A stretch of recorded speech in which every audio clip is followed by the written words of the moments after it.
This is the original stock file. Now we've upsized it to 22,000 pixels.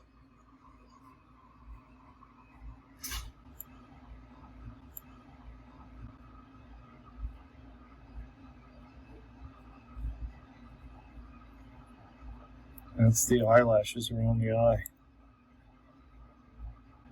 This is the stock image.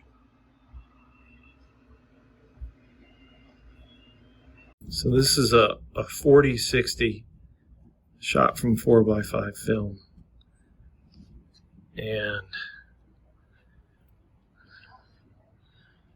so you can get an idea of the level of detail we've got going there. So it's really beautiful. This is printed material. Oh, there I am.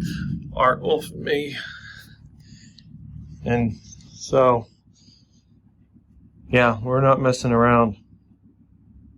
So this is a very close-up shot of the eye and the fine detail.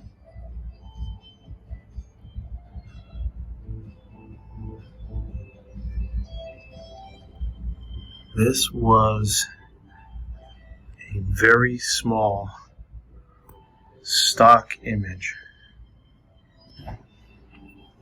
This is now printed on canvas, 70 inches wide.